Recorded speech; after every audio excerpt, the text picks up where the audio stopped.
This is the visual that is haunting the White House this morning. It is the image that no amount of spin, no amount of rallies, and no amount of Truth Social posts can fix. If you look at the live security feeds from JFK International in New York, LAX in Los Angeles, and O'Hare in Chicago, you will see something that defies the laws of modern economics. It is a Friday morning in late January. Usually these terminals are the beating heart of global commerce, packed with international tourists, business executives, and cargo crews moving the wealth of nations. Today, they are ghost towns. At 6:00 a.m. Eastern Time, a coordinated grassroots movement that started as a meme on TikTok in Europe and exploded across the Asian markets has officially made landfall on American soil. The Make America Go Away sentiment has morphed from a political slogan into a global economic weapon of mass destruction. They are calling it the Great American Boycott. And unlike government sanctions, which take months to negotiate and years to bite, this is hitting instantly. The speed is terrifying. International travel bookings to the United States have dropped 90% in the last 24 hours. European dock workers are refusing to unload American ships in Rotterdam and Hamburg. And in a move that has sent Apple and Tesla stock plunging another 12% in pre-market trading, Chinese consumers are live streaming themselves, throwing their iPhones into the trash in a display of nationalism that has gone viral. President Donald Trump, already besieged by the ballroom scandal, the nurse shooting fallout, and the Japan bond crash, is reportedly terrified. Sources inside the West Wing say the president understands one thing above all else: the brand. He knows that his power rests on the idea that America is the envy of the world. And for the first time in history, the USA brand is toxic.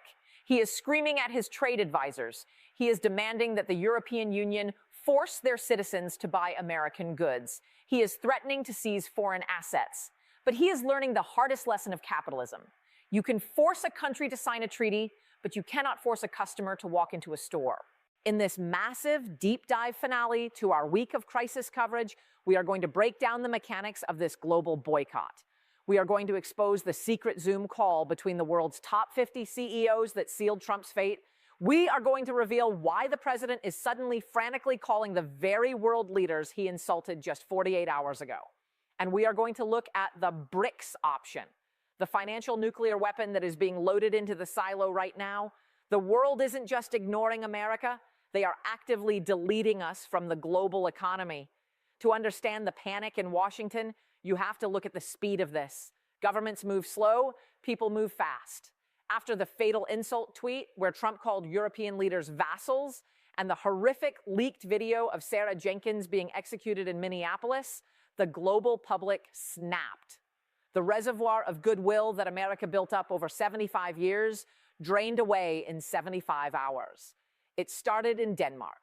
Following the president's threat to annex Greenland, a viral challenge called "We're Bye USA" began trending in Copenhagen. Danish influencers, who usually idolize American culture, started posting videos of themselves canceling their Netflix subscriptions. They showed themselves switching from Coca-Cola to local sodas. They filmed themselves canceling their Florida vacations and booking trips to Spain instead. It spread to France.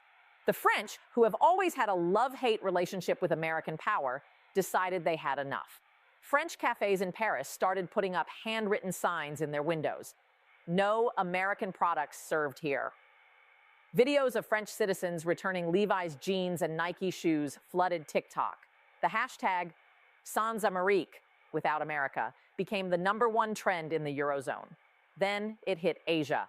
In South Korea and Japan, U.S. allies who were humiliated by Trump's protection racket comments, the boycott turned corporate. Samsung stores in Seoul launched an overnight campaign offering trade-in deals for iPhones that are so aggressive they are practically giving phones away. The marketing tagline? Switch to stability, switch to respect. Japanese youth, who drive the trends of Asia, are posting videos burning American flags, not out of religious hatred, but out of cultural disgust. This isn't just about politics, it's about disgust. The video of Sarah Jenkins dying has been viewed 2 billion times globally. To the world, buying an American product right now feels like funding a police state. The cool factor of America, our greatest export worth more than our oil or our weapons, is dead. Wall Street analysts are calling it a reputational black swan. Goldman Sachs just issued an emergency note downgrading the entire U.S. consumer discretionary sector to sell. They estimate that if this boycott lasts 1 month, it will cost the U.S. economy $500 billion. If it lasts 3 months, we are looking at a depression that makes 1929 look like a mild correction. The most dangerous element of this boycott isn't the consumers, it's the labor unions. The International Transport Workers Federation, ITF, which represents 20 million transport workers globally, held an emergency vote yesterday in London. They passed a resolution in solidarity with the American nurses and the victims of state violence in Minneapolis. The result: constructive delays. In Rotterdam, Europe's largest port and the gateway to the German industrial heartland, dock workers are inspecting every single container coming from the United States. Usually, inspections take minutes. They scan the barcode and move it. Now they are opening the boxes. They are counting the items. They are checking for safety. Inspections are taking days. American soybeans, American cars, American machinery are sitting on the wet docks of the Netherlands, rotting and rusting. In Vancouver and Montreal, Canadian longshoremen, already furious about the lumber tariffs, have joined the line. They are refusing to load Canadian goods onto U.S.-bound trains. The Canada blockade we discussed on Sunday has now expanded to the maritime borders. This is choking the U.S. supply chain from the outside in. Walmart and Target are already warning of empty shelves by next week. Factories in the Rust Belt, Trump's political base, are shutting down because they can't get parts from Europe to build their machines, and they can't export their finished goods to Asia. Trump tried to threaten the unions on Truth Social this morning. The lazy European dock workers are playing games. I will ban their ships from U.S. waters. I will seize their cargo. It was an empty threat. If he bans European ships, the U.S. starves. We import 40% of our medical supplies and high-tech components. The unions know this. They have the leverage, and they are using it to squeeze the life out of his presidency. While the streets are boycotting, the boardrooms are conspiring. We have learned from leaks at the Financial Times that a secret video conference took place yesterday afternoon. The participants, the CEOs of the Global 50, Unilever, Nestle, Toyota, Siemens, LVMH, HSBC, and major global banks. The topic of the call was blunt: de-risking America. For decades, these companies viewed the United States as their safe harbor. It was where you put your money when the rest of the world was crazy. Now they view it as a conflict zone. The transcript of the call reportedly features the CEO of a major German automaker saying, "We cannot rely on a market where the president threatens to seize assets, where the bond market is broken, and where the government shoots nurses. We must pivot to Asia and South America immediately." They agreed to a silent withdrawal. No press releases, no big announcements that would trigger Trump's rage. Just a quiet shifting of investment capital away from the U.S., canceling new factories in Ohio, moving R&D centers to Toronto or London, reducing inventory in U.S. warehouses. This is the capital strike that kills an economy. It's not a crash, it's a suffocation. Trump calls the CEOs globalist traitors, but they don't care. They answer to shareholders, and shareholders hate instability. By making America unstable, Trump made America uninvestable. The ultimate irony of the Trump presidency is this: he wanted to build a wall to keep the world out. Now the world is building a wall to keep us in. Several nations are issuing travel advisories for the United States, usually reserved for war zones. New Zealand raised its threat level for the U.S. to high risk, the same category as Turkey or Colombia. They cite civil unrest, arbitrary detention, and risk of state violence against foreign nationals. Germany warned its citizens, avoid all protests. Do not engage with federal law enforcement. Medical care may not be available due to strikes. Be aware that gun violence is prevalent and police response is unpredictable.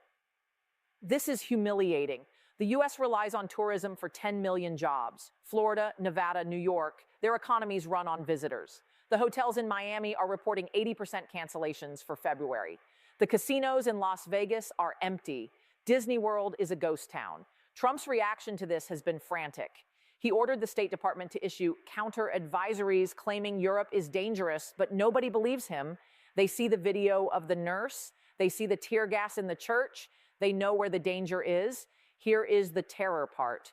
Donald Trump realizes he has pushed too far.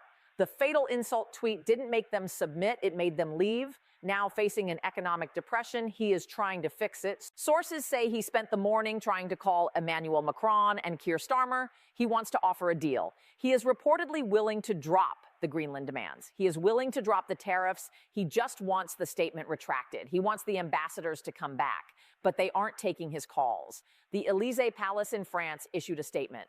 The president is currently traveling and unavailable. Downing Street in London said, "The Prime Minister stands by the joint statement. There is nothing to discuss until the rhetoric changes." They are ghosting the President of the United States. They know he is desperate. They smell the fear. They are waiting for him to break. This is the gray rock method of dealing with a narcissist. You stop engaging. You stop arguing. You just turn away. And for a man who needs attention like oxygen, this silence is suffocating. The boycott has reached the one sector Trump needs to keep the stock market afloat: big tech. The European Union's threat to use the anti-coercion instrument, ACI, has terrified Silicon Valley. If Europe blocks U.S. data transfers, Facebook, Google, and Microsoft stop working in Europe. That is 30% of their revenue gone overnight. The tech CEOs, Musk, Zuckerberg, Cook, are reportedly in an emergency meeting at the White House right now. But they aren't there to support Trump. They are there to give him an ultimatum. Fix this or we tank the market. Elon Musk, who played a role in the failed Greenland deal, has reportedly turned. He posted a cryptic meme on X this morning, a sinking ship with the caption, "Abandon." If Musk turns on Trump, the crypto bros and the tech right turn too. Trump loses his online army. The tech sector has the power to deplatform the entire administration if they want to. They can tweak the algorithms. They can hide his posts. And with the EU holding a gun to their head, they might just do it. Back on Main Street, the panic is setting in. Americans are watching the news about the dock worker blockade. They are rushing to the stores. Panic buying has started. Toilet paper, medicine, electronics, car parts. The just-in-time supply chain cannot handle this. By Monday, the shelves will be empty. And when Americans can't buy what they want, they blame the president. The Make America Go Away protests are growing because now even the apolitical consumers are angry. They don't care about Greenland. They care that they can't get insulin because it's stuck on a ship in Rotterdam. The boycott has brought the consequences of Trump's foreign policy right into the American living room. There is a final existential threat looming that makes everything else look small. The BRICS nations, Brazil, Russia, India, China, South Africa, are meeting today in an emergency session. They are discussing a coordinated move to dump the U.S. dollar. For years, this was a theory. Today, it is a survival strategy. With the U.S. economy paralyzed by boycotts, the U.S. government unstable, and the rule of law collapsing, asset seizure, the dollar looks risky. If China and Saudi Arabia decide to price oil in yuan or gold, the dollar collapses. Hyperinflation hits the U.S. Your savings become worthless. Your pension evaporates. This is the nuclear option of finance, and Trump knows it. He is watching the dollar index, DXY, drop like a stone. He knows that if the dollar loses reserve status, America becomes Argentina. We lose our superpower status overnight. We can't print our way out of debt if nobody wants the paper. Reports from the residents describe a president who is physically shrinking. He is not eating. He is pacing. He is obsessed with the boycott maps showing red zones across the globe. He keeps asking, why do they hate me? I made them rich. He is experiencing a narcissistic collapse. The reality, everyone hates me, is clashing with his delusion. Everyone loves me. When this happens, the behavior becomes erratic and dangerous. Staff are removing sharp objects. They are limiting his access to the nuclear football. We are witnessing the psychological disintegration of the commander-in-chief. There are 9 million Americans living abroad. They are the first victims of the boycott. They are being refused service in restaurants in Paris and Tokyo. They are being evicted by landlords who don't want Americans. They are flooding the U.S. embassies asking for help. But the embassies are paralyzed by the diplomatic freeze. Trump has abandoned his own citizens overseas. Their horror stories are flooding social media, adding fuel to the fire back home. I can't buy food in Berlin because my U.S. credit card is being declined by the merchant. This is the reality of being a pariah.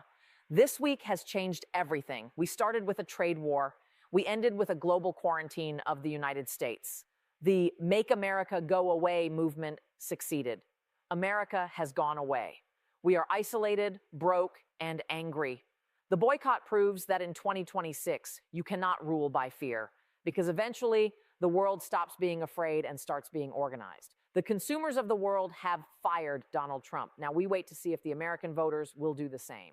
Subscribe. This is the end of our special coverage week. But the story isn't over. Monday is coming, and the markets open at 9:30 a.m. God help us all. Let's look at why Trump can't sue his way out of this. Usually, the WTO, World Trade Organization, prevents countries from banning goods. But this isn't a government ban. It's a consumer boycott. The WTO cannot force a French teenager to buy Nikes. The WTO cannot force a Dutch dock worker to work faster. This is asymmetric economic warfare. It bypasses all the treaties. It exploits the freedom of the market to destroy the market. Trump's lawyers are looking for a loophole, but there isn't one. You cannot sue the zeitgeist. Marketing experts are calling this the Bud Light moment for the entire country. Once a brand becomes toxic, it takes decades to recover. Made in USA used to mean quality and freedom. Now, thanks to the leaked videos and the tweets, it means chaos and violence. Foreign companies are actively removing U.S. flags from their packaging to avoid the boycott. This destroys our exports for a generation. Even if Trump leaves tomorrow, the stain remains. We have to rebuild our reputation from zero. The soft power deficit is now larger than the budget deficit. California and New York are opening their own diplomatic channels. Governor Newsom, or successor, is talking to the EU directly. Don't boycott California wine. We hate him too.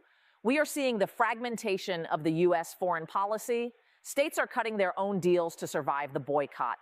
This is the beginning of the end of the federal union. If the feds can't protect trade, the states will do it themselves. The massive boycott is the invisible army that Trump cannot bomb and cannot arrest. It is the power of the purse, and the purse is closed. Stay safe, stay liquid, and prepare for a very different world.